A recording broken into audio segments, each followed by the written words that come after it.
Good day, data visualization student, and welcome to this training video.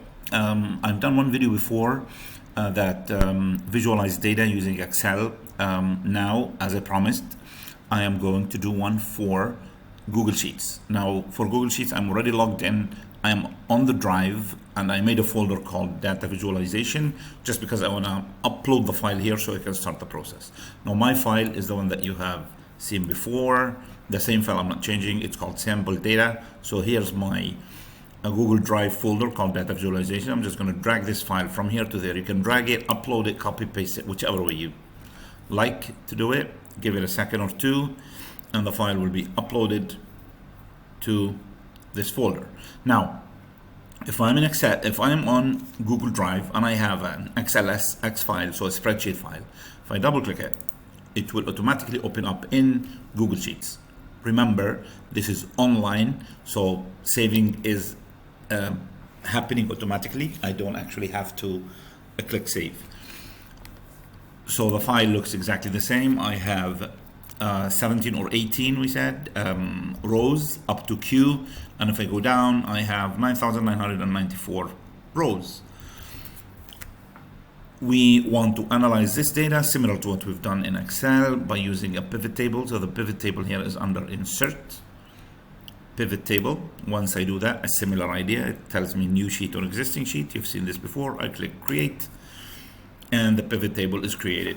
True, it's a little bit different, as in the layout, especially of the fields. The field list here is different, but as you will see, it's very simple and similar in concept to what we've done before. So what I've done before, I want to try and replicate.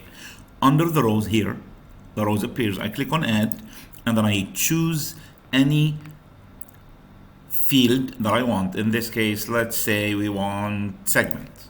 You will see that I have segment there: consumer, corporate, home office.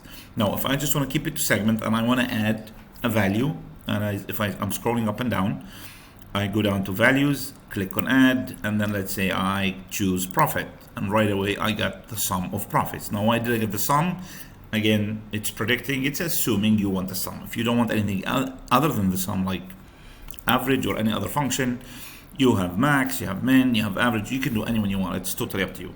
In this case, I'm going to leave it for sum. So that gave me consumer and corporate. We want to complicate this a little bit, or we want to try to drive decisions in a more empowering manner based on the data. I'm going to click on columns here. I want to add one more column, and in this case, I'm going to choose region. Now watch what's going to happen.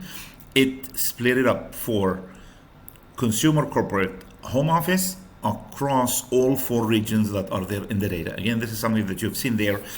Just the look of it here in Google Sheets, it's a little bit different, but the same outcomes. Okay, so that's pretty much it. Again, if I want to do region, ascending, descending, all this is available to me that I can do. Now, next, I need to create a chart. Now, I will create the chart as is without any change, and then we will try to adapt it to make it better. So I'm still in the pivot table, or the data that's there. I'm going to click on Insert, Chart. Okay, it will automatically give me this chart, which is the column chart, or if you want to call it bar chart, you can. So I scroll it down just to get it out of the way so you can see the whole data. Now, if you notice, there are no filters here like there were filters over in Excel. You remember we used to have filters here where we can choose. So by default, it gave me this one. If I want to change it, I can just go over there and then change it to one that suits whatever I need. If that is the one that you need, then you can just change it accordingly.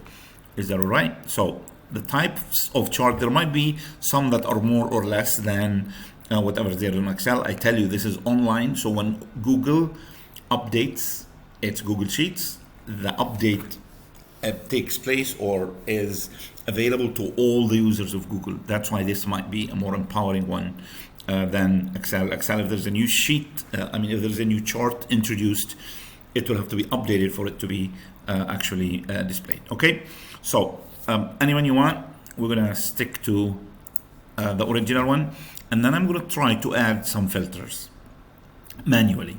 Is that okay? So if I go back to my, you notice there I closed the chart view and I'm back to my pivot table view. And in my pivot table view, I can actually add filters myself. So if I click on filter, they're not going to appear on the chart, but they will appear on the data. So I click on filter and I say, give me, let's say, a segment.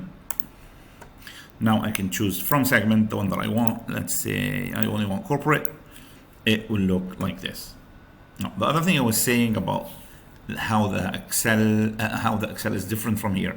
In this one, it includes grand total. Maybe I don't want grand total. Maybe I want it. It's totally up to you. Not an issue. If I don't want to include grand total, then I will select the data that I want. For example, I'm going to keep this there. Then I'm going to make another one. So I will select segment. Let me unfilter the data so I see all of them. Just see what I mean. I will select the segment column down to home office all the way up to west only. I don't select the grand totals on the column or on the row. Then I will click insert. I'm going to insert another chart. It's going to be another one, but that one does not include. It does not include the totals. Again, in some cases you might want to include the totals. In some cases you might not include the totals. But in Excel, by default, it doesn't include the totals. In Google Sheets, by default, it includes the totals. So here, again, I'm going to go back to, I'm going to close this chart. Let's try another one just for the fun of it. Let's say we're going to go with that. Let's see how it looks. Okay, that's fine. And now I'm going to close the chart editor, and then the pivot table editor pops up again, and then I can add another filter for the segment. Actually, no, I can just use the same thing, I believe. If I click on consumer, home office, click OK. If you notice something now, the same filter is going to happen to both. Okay, now I don't know if this makes any sense to you, but that's the whole point, is trying to get or make a chart that actually makes sense. This chart as it is now, it doesn't seem like I can drive decisions by it. Okay, so I would probably want to change that chart to something more meaningful. But what I was trying to show you here is how I'm just going to undo and redo. By the way, this is just the power of undo and redo. I wanted to show you this. Okay, this is including the total by default. This is not including the total. I hope this video helps you. For those people who want to do Google Sheets, you're more than welcome. If you have any questions, please ask me or drop me a line.